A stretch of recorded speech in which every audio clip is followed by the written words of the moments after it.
O vídeo já vai começar, mas antes, não se esqueça de se inscrever e ativar as notificações.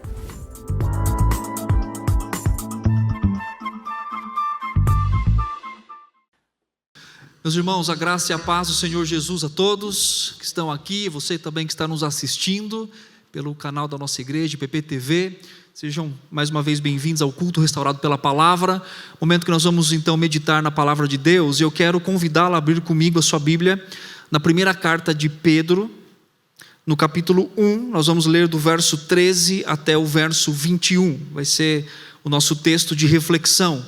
1 de Pedro, capítulo 1, versos de 13 até o 21. A palavra de Deus diz o seguinte: por isso, cingindo o vosso entendimento, sede sóbrios e esperai inteiramente na graça que vos está sendo trazida na revelação de Jesus Cristo.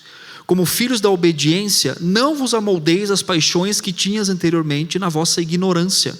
Pelo contrário, segundo é santo aquele que vos chamou, tornai-vos santos também vós mesmos em todo o vosso procedimento, porque está escrito: sede santos, porque eu sou santo.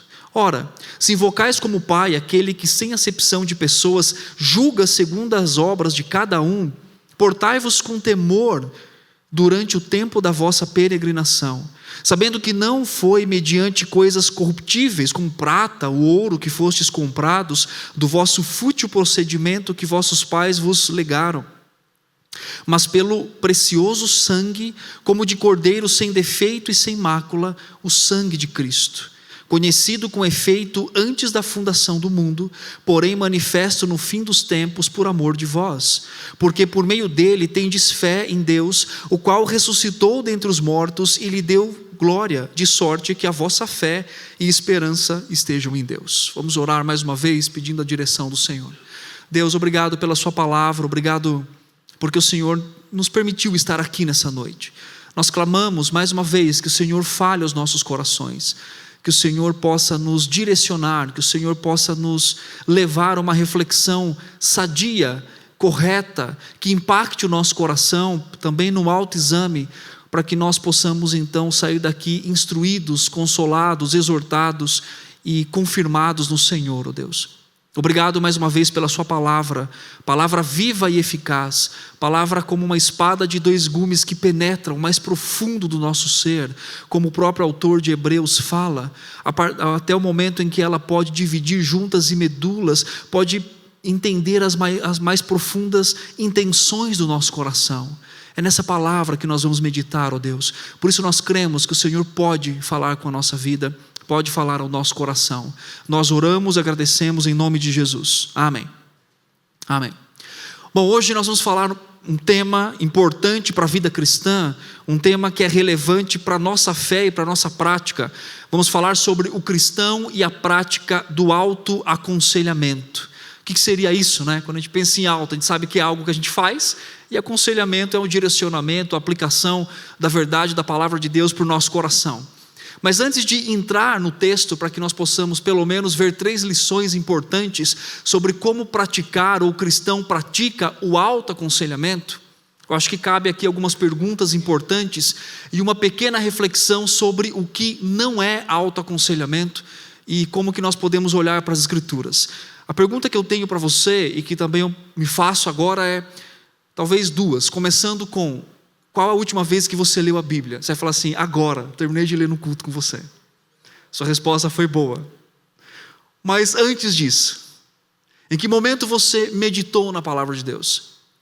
A segunda pergunta é: a partir do momento que você pratica meditação na palavra, que você se coloca diante do espelho da palavra, qual foi a última vez que você fez um exame fiel, real e verdadeiro da sua própria vida, do seu próprio coração?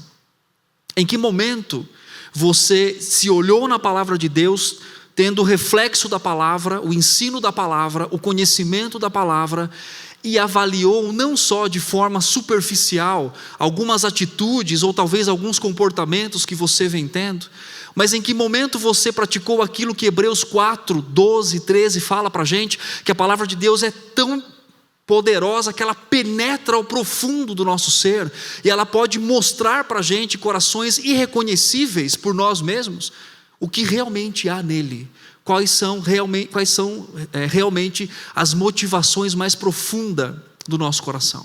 Normalmente nós falamos muito sobre práticas espirituais, falamos sobre oração, que é importante, falamos sobre leitura da palavra, uma prática, né, espiritual. Nós falamos tantas outras práticas como solitude e tanto momento de reflexão, mas percebe que às vezes nós não falamos muito sobre autoaconselhamento ou autoexame.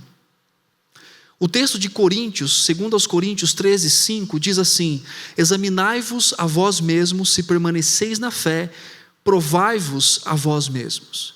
A prática da autoavaliação por meio da palavra é algo comum, encorajado e ensinado fortemente nas Escrituras. Começando lá em Gênesis, quando Adão e Eva, vamos pegar só a partir da queda, porque também Deus dá a sua palavra ao homem antes da queda, de forma instrutiva e não corretiva. Mas naquele momento que Adão e Eva pecam, e eles comem do fruto que Deus disse que não eram para comer, Deus chega no jardim do Éden, e que é a primeira coisa que Deus faz? Deus pergunta para o homem: onde estás? É claro que Deus sabia onde o homem estava, mas Deus confronta aquele homem, Deus confronta a prática que ele tem. Posteriormente Deus diz assim: você comeu da árvore que eu disse para você não comer? Quem disse para você que você estava nu?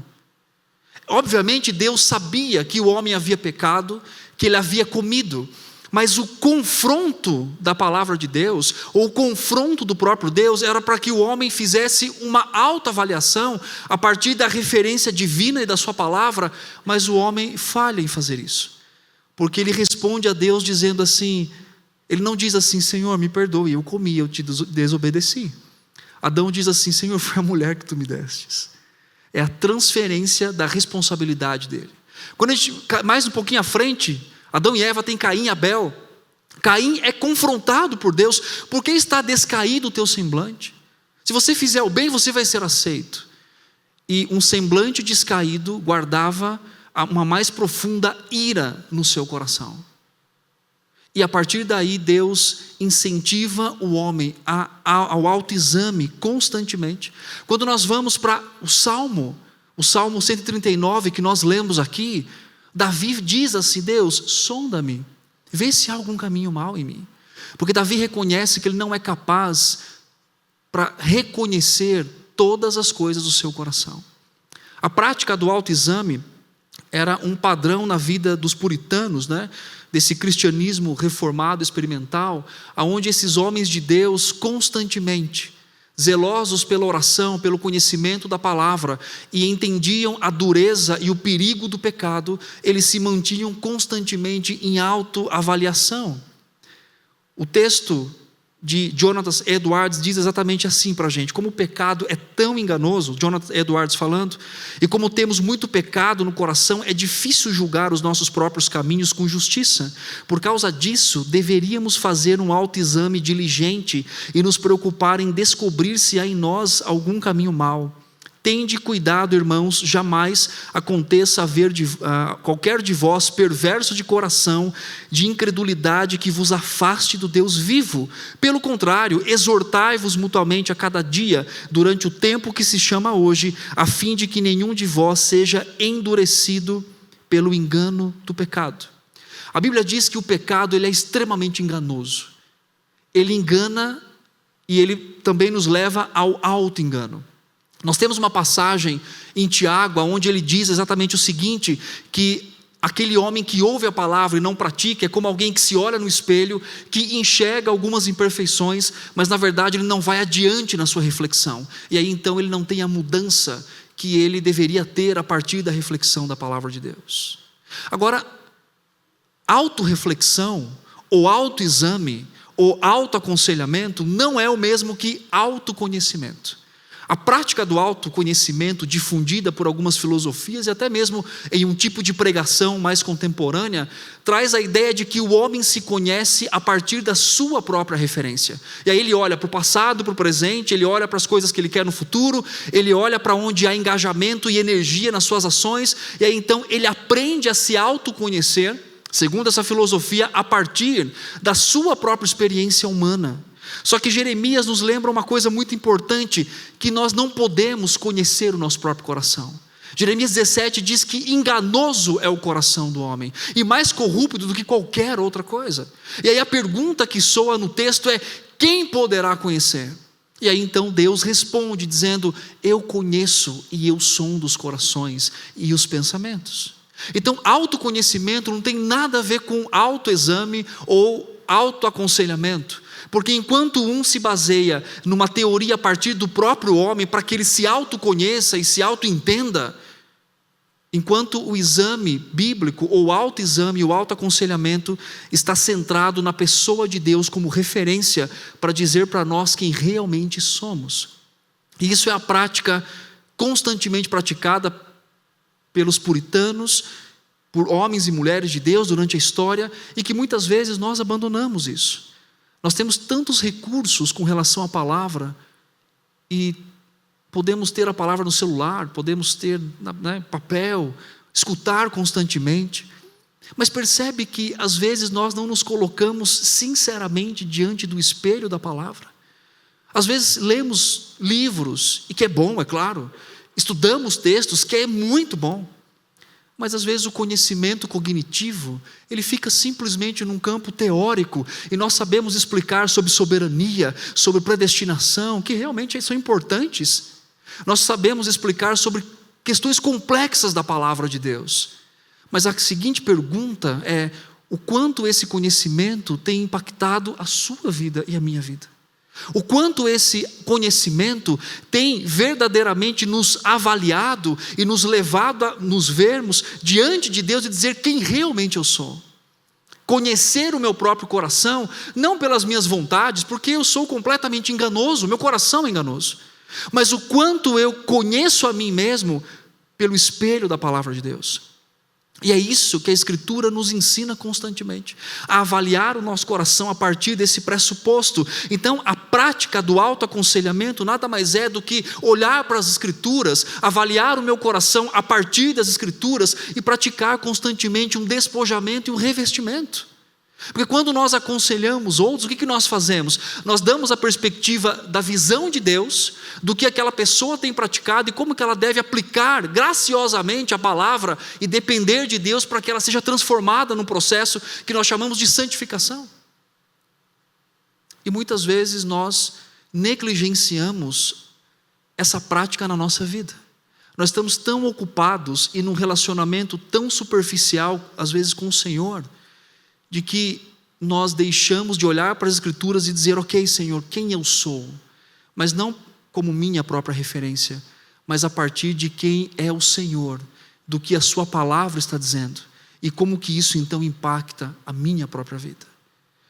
Por isso que eu volto à pergunta do início: qual a última vez que você abriu a Escritura e que você percebeu quem realmente você é?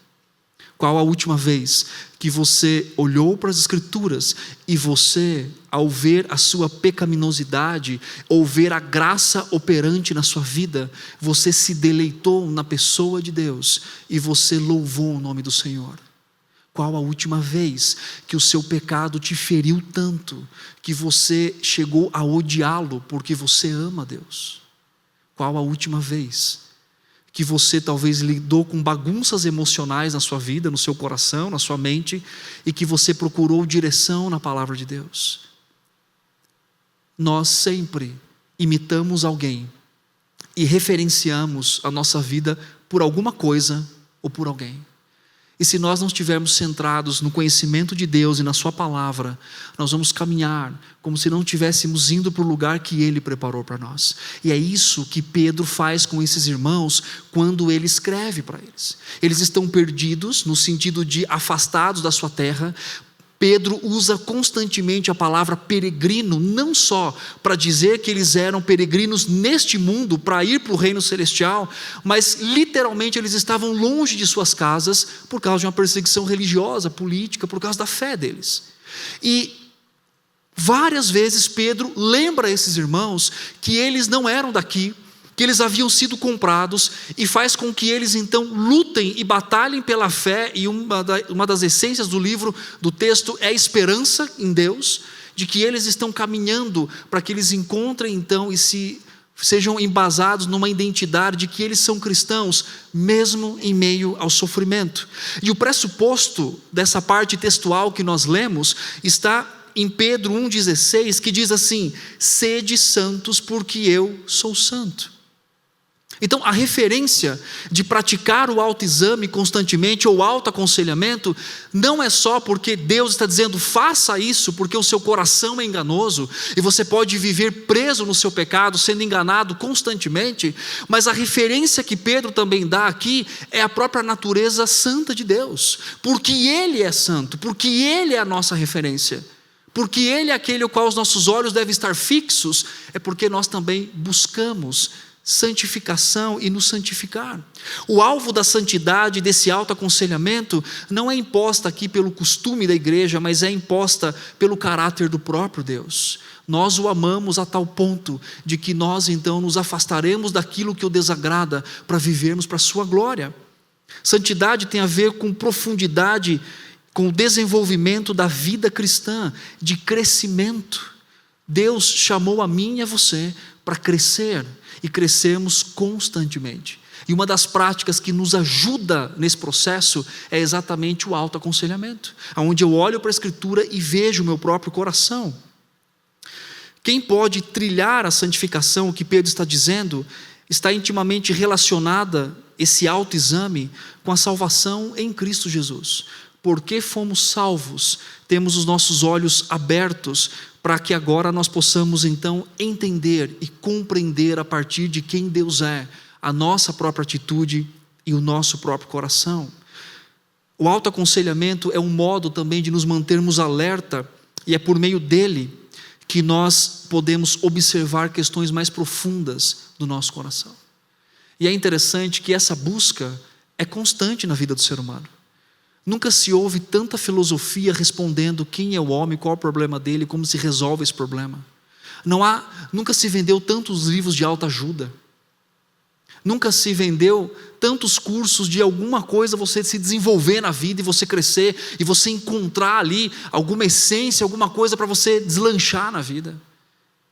Porque existe a angústia do coração do homem em se conhecer ou entender quem ele realmente é. E essa angústia nunca acaba, como a mulher samaritana em João capítulo 4, buscando em fontes que não são verdadeiras, e nunca é saciado, porque nós podemos conhecer o nosso coração verdadeiramente e saber quem verdadeiramente somos quando estamos de uma referência fora de nós e fora da essência do que nós somos como pecadores, e essa pessoa é o nosso Senhor Jesus Cristo, é o nosso Deus. Quando nós olhamos para Ele, aquilo que chamamos de teorreferência, nós podemos dizer, então eu sou assim. Paulo escreve aos Coríntios dizendo assim, se vocês julgassem, vocês não julgariam a si mesmos.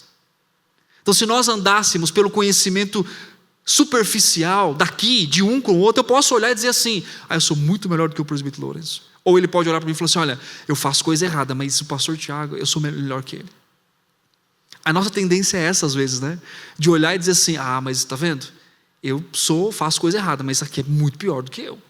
Eu não sou tão pior assim. E isso acontece nos relacionamentos, casamento, igreja, política. A gente olha para o político que está roubando e fala, eu sou muito melhor do que ele. Talvez a gente não fale nessas palavras, mas a gente fale de alguma forma isso. E a nossa referência se perde de uma avaliação correta, porque nós estamos olhando para um homem tão pecador e falho como nós. Mas quando nós elevamos um pouco os nossos olhos e olhamos para o caráter de Deus, é isso que Pedro está dizendo para esses irmãos, cingir o seu entendimento, a gente vai falar um pouco sobre isso, traz então a referência verdadeira e podemos encontrar resposta para onde estamos indo e como Deus quer tratar o nosso próprio coração. E essa prática do autoexame deve ser constante, ou do autoaconselhamento constante para nós. E o que envolve o processo de autoaconselhamento, segundo o que Pedro escreve aqui para nós? Eu quero compartilhar 3 lições. E a primeira lição desse texto é que o autoaconselhamento envolve entendimento da verdade. Olha o versículo 13, ele diz assim, por isso, cingindo o vosso entendimento, sede sóbrios e esperai inteiramente na graça que vos está que vos está sendo trazida na revelação de Jesus Cristo. Tendo recebido o dom da salvação, verso 9, Pedro desenvolve isso, os crentes não podem desprezar esse tesouro. Eles são filhos de Deus e assim é esperado que façam a vontade do seu Pai Celestial. Verso 14, Pedro diz isso. E Pedro diz que nós podemos fazer essa autoavaliação, esse autoaconselhamento por alguns imperativos que ele dá no verso 13. O primeiro imperativo, a ideia de cingir a mente, tem a questão de preparar a mente para agir. Se a gente fosse fazer uma tradução literal desse texto, talvez não faria muito sentido para a gente, porque a tradução literal do texto seria cingindo os quadris do vosso entendimento. Acho que não faz muito sentido se a gente pensar nessa perspectiva, mas a metáfora que Pedro usa aqui traz a ideia, né, de alguém, pense em alguém do século I que prendia as dobras das suas longas, né, vestes no cinto para que elas não atrapalhassem quando eles estivessem caminhando. Eles tinham que caminhar longas jornadas, tinham que correr, enfim, tinham que de alguma forma estar preparado para sair em fuga. Eles levantavam suas vestes e amarravam no cinto para que aquilo não atrapalhassem o seu caminhar. Então Pedro, ele aplica essa figura, essa imagem, essa metáfora, a forma como nós devemos fazer essa autoavaliação e esse autoaconselhamento, começando pelo quê? Expondo a nossa mente para aquilo que é verdade, preparando a nossa mente. Se você também voltar a alguns textos na sua Bíblia, você vai perceber que lá em Deuteronômio, quando Deus fala sobre educação de filhos, o princípio da educação é fazer o quê? Ensinar a verdade de Deus para treinar as suas mentes, torná-las afiadas para que elas possam discernir entre o bem e entre o mal. O que Pedro está dizendo para a gente é que nós não podemos deixar a nossa mente vaga, que nós não podemos deixar a nossa mente sem o discernimento do conhecimento da palavra. Não permita que qualquer coisa atrapalhe o seu entendimento com relação à esperança que vos foi proposta na salvação. Porque essa é a centralidade do assunto. Vocês são salvos, vocês foram chamados pelo Senhor, vocês têm uma santa vocação. E isso move a forma como vocês caminham e preparam as suas vestes, né, ou a sua mente, numa caminhada cristã. Ele faz com que a gente olhe para além daquilo que a gente está vendo. Isso que Pedro faz, tem um autor chamado Michael Ellen, e ele diz que isso é viver celestialmente influenciado.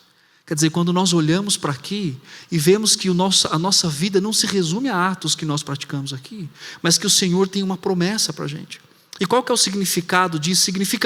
Refere-se à consciência espiritual do crente e o seu relacionamento consciente com o Senhor. Isso retorna a questões práticas da vida cristã, que é a meditação na palavra, que é o conhecimento da palavra de Deus. Às vezes nós lemos a Bíblia muito mais com o cumprimento de um tempo, porque a gente tem que fazer, porque depois vai gerar culpa, do que propriamente a vontade e o desejo e o ardor de dizer: Deus, eu quero ser treinado pelo Senhor, eu quero ser examinado pelo Senhor. Há muitas ferramentas que nós temos, mas talvez pouca intencionalidade de se dobrar às Escrituras e dizer: Senhor, me molde, segundo a sua vontade, segundo o que o Senhor tem para a minha vida. Ele também fala sobre autocontrole, que é a ideia de cingir o entendimento e ser alguém sóbrio, alguém que tenha uma mente, né, deve estar livre de precipitação, de confusão, deve rejeitar a tentação e ser influenciada pela verdade da palavra de Deus. É quando eu busco a palavra e tenho autocontrole, onde eu avalio o meu coração, onde eu olho para as Escrituras e vejo, é aqui que falta discernimento, é aqui que falta esperança, é aqui que falta conhecimento. E controlar a mente para que se caminhe diante do Senhor.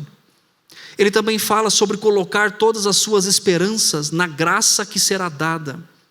A exortação traz o aspecto de uma esperança que está vindo com Cristo, da vinda do Senhor, aonde então se completará o plano redentivo do nosso Deus. Ele também fala que os crentes devem concentrar a sua atenção na salvação em Cristo Jesus. E o autoaconselhamento, ele vem de uma percepção da graça de Deus atuando no meu coração. E por que o Senhor me salvou? Qual é a razão de por que Ele fez isso? E essa esperança da eternidade, da vinda de Cristo, me leva a lutar ferozmente contra o meu pecado, porque afinal eu estou sendo levado para algo que eu sei que é verdadeiro. E isso traz a ideia de que eu não preciso buscar satisfação nesse mundo rápido, terreno, vazio e sem sentido. Avaliar o meu coração é dizer o que realmente me satisfaz, o que realmente está no meu coração, o que me traz alegria verdadeira. É a esperança da eternidade ou é simplesmente pequenos focos de saborear aqui algo que não traz verdade para o meu coração?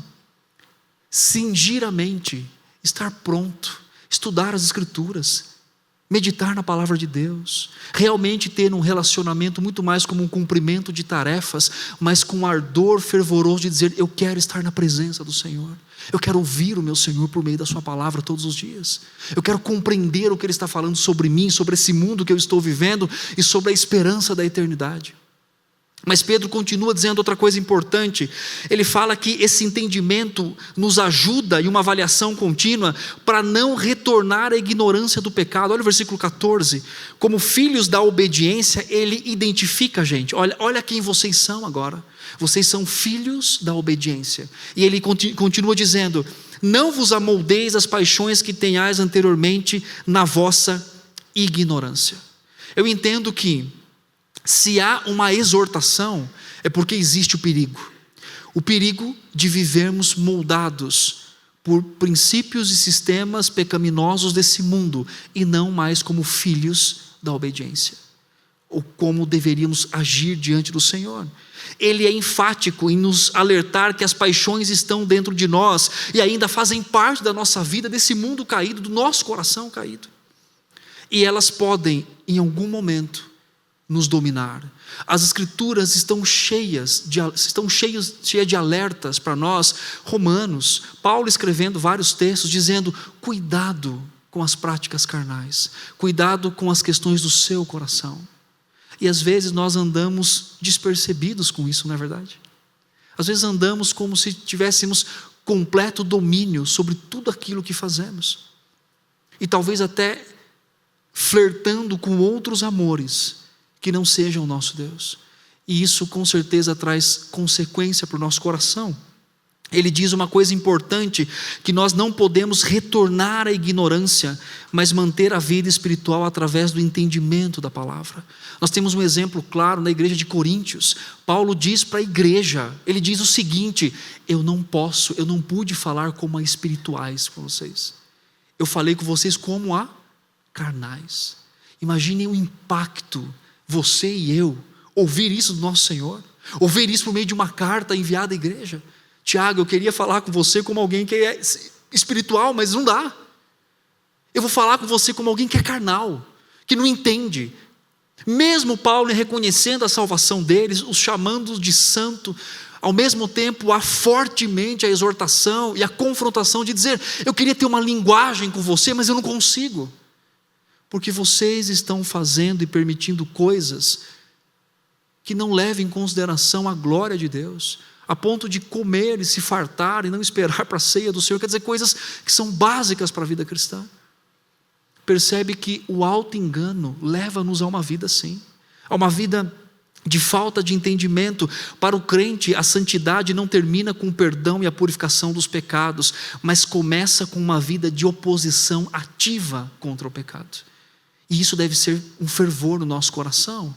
Nós não podemos deixar de meditar na palavra e confrontar o nosso coração.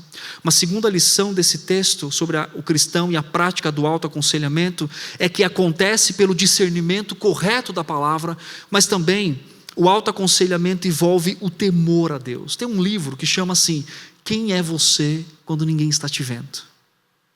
O autoaconselhamento é importante para nos levar a entender que os olhos do Senhor estão em todos os lugares, sobre os bons e sobre os maus. Na igreja primitiva, nós temos um exemplo de um casal, Ananias e Safira, que eles mentem com relação à venda de um terreno, simplesmente para serem reconhecidos. Deus os castiga. E o texto diz que Deus faz isso para provocar o temor no coração daquelas pessoas, para que eles olhassem aquilo e dissessem: ok, Deus realmente é muito sério. É isso que move o coração. Temer, e esse temor proposto por Pedro é algo que às vezes nós não pensamos muito. Porque quando a gente acha que ninguém está vendo a gente fazer o que a gente faz, como se a gente não prestasse contas a ninguém. E Pedro é muito enfático, porque ele diz assim no verso 17: ora, se invocais como Pai aquele que sem acepção de pessoas julga segundo as obras de cada um, portai-vos com temor durante o tempo da vossa peregrinação. A exortação de Pedro é: viva com temor diante de Deus, porque Ele está olhando cada ato, cada pensamento, cada coisa que você pensou hoje, que você intencionou no seu coração. Deus conhece tudo isso. E Ele está dizendo aqui para nós que Deus é o nosso Pai, aquele o qual nós clamamos, que nós invocamos, mas também Deus é o juiz que julga todas as coisas no nosso coração. O temor que move o nosso coração é pelo entendimento de que Deus é gracioso, amável e santo, mas Ele também é um justo juiz que odeia o pecado, que abomina o pecado. Pedro é extremamente enfático nesse texto, colocando o Senhor então como um juiz. E a santificação e o autoaconselhamento deve ser motivado também pelo fato de que temos constantemente um Deus sondando os nossos corações e vendo o que realmente há dentro de nós. Temer porque nós somos peregrinos nessa terra. Vocês já leram O Peregrino, de John Bunyan? Já leram? Ele retrata o peregrino no seu livro como um homem, né, que tem o mundo atrás, o céu adiante e o livro nas mãos. E alguém que está caminhando constantemente, abandonando aquilo que está atrás de si, que é o mundo, e caminhando para algo que o espera. E a ênfase é que ele está com um livro nas mãos. E isso retrata exatamente a forma como nós caminhamos em temor a Deus. Minha esposa não vê tudo que eu faço. Meus filhos não veem. Vocês também não veem. Vocês olham aqui, eu não vou falar bonitinho, vou falar arrumadinho, né? Mas o que há realmente no meu coração? Quem eu sou quando nenhum olhar humano está sobre mim? E o que move essa verdade, o que move essa ação, é o que nós pensamos a respeito do nosso próprio Deus. Quando eu faço um autoaconselhamento e vejo, ok, tudo bem, não há olhos humanos aqui, mas há um olhar divino. Não só que vê, que contempla, mas que julga todas as minhas obras. Isso não só deve causar temor no nosso coração, no sentido de afastamento, mas de reverência àquele que conhece profundamente quem nós somos, e confessarmos os nossos pecados. E por fim, o autoaconselhamento envolve o valor pelo qual fomos comprados. Deus não só nos salva, mas Ele nos dá um objetivo de vida. O verso 18 diz assim: sabendo que não foi mediante coisas corruptíveis, como prata ou ouro, que fostes resgatados do vosso fútil procedimento que vossos pais vos legaram. Nós somos comprados por algo incorruptível, e isso dá a certeza de uma autoavaliação, de um autoconhecimento, no sentido de autoaconselhamento, que realmente faz efeito na nossa vida. Ele não somente mostra quem nós somos, mas Ele também diz quem nós podemos ser. Isso é amável da parte do nosso Deus, porque quando eu olho para mim, verdadeiramente, rompe dentro de mim talvez o mesmo grito paulino de Romanos, em Romanos, quando ele diz assim: miserável homem, quem poderá me livrar do corpo dessa morte? Mas ele fala o quê? Graças a Deus por Cristo Jesus. Quando nós olhamos para nós, não precisa ter o desejo de encontrar beleza, bondade, porque nós não precisamos disso para um autoaconselhamento. Quando nós olhamos para nós, o que vamos encontrar é queda, é pecado, talvez motivações insanas dentro do nosso coração. Mas quando nós olhamos para Cristo, nós temos então a esperança de que fomos chamados por Ele e comprados por Ele. O nosso resgate foi feito antes da fundação do mundo, como a nossa própria santificação. Ele diz que o sangue de Cristo, essa compra já foi conhecida antes da fundação do mundo. E Efésios 2:10 também diz que Deus preparou boas obras para que nós andássemos nela antes da fundação do mundo. O projeto salvífico do nosso Deus e de mudar o nosso caráter não só começou dentro da eternidade, quando Ele nos salvou naquele dia, mas o projeto divino é anterior. E Ele deu a nós todos os recursos necessários, 2 Pedro 1,3, pelo conhecimento em Cristo temos sido doados a nós todas as coisas, para que nós vivamos em piedade. O texto nos lembra a respeito disso. E em Cristo nós podemos caminhar constantemente e avaliar corretamente o nosso coração, para que nós caminhemos em santidade e sejamos sinceros a respeito de quem somos e da esperança que nós temos no Senhor. E saber dessa compra, saber do valor dessa compra, do efeito que isso tem para a nossa vida. Nós não precisamos ter medo, como aquela mulher samaritana tinha, de avaliar a sua própria vida. Ela ia em momento inoportuno buscar a água, porque não queria ser confrontada. Mas de repente ela corre para Sicar e diz: lá tem alguém que falou tudo sobre a minha vida. E aquela mulher volta, não mais envergonhada de quem ela é, mas perdoada por causa da graça de Deus. Autoaconselhamento preserva a nossa vida de andar nos nossos próprios caminhos. E não se esqueça aquilo que Jeremias 17 diz: o meu coração e o seu coração é enganoso. Se nós não tivermos uma referência, a referência da palavra, até a referência para guiar o nosso coração, talvez caminharemos em caminhos que até traz paz para a gente, alegria em algum momento. Mas a Bíblia nos mostra e nos ensina que há caminhos para o homem que parecem caminhos de paz, mas na verdade o fim desses caminhos são caminhos de morte, porque nós não conseguimos avaliar corretamente a nossa vida fora da referência da palavra e de quem Deus é. O que eu quero finalizar hoje e animar o seu coração é, primeiro, o quanto você tem praticado isso na sua vida, o quanto você tem olhado para as Escrituras, né? Eu sempre brinco, mas isso é uma verdade. Hora ou outra alguém manda uma mensagem para mim, dizendo assim: tem uma palavra para mim? Eu falo: tenho, a Bíblia. Lê ela para você ver o que pode acontecer com a sua vida. De alguma forma, nós temos um problema sério na nossa vida. Às vezes a gente acha que devemos, claro, ir aos cultos, ouvir a palavra, crescer nisso, né? Mas às vezes nós pensamos que precisamos sempre de alguém que pregue para a gente, para que a gente possa então entender algumas coisas. Precisamos sim de pregadores, a palavra de Deus diz isso. Mas também Cristo morreu naquela cruz para nos dar o privilégio de avaliar a nossa vida. Nós temos o Espírito Santo de Deus e Ele ilumina a nossa mente, o nosso conhecimento, para revelar a nós quem somos a partir do caráter de Deus, da sua palavra.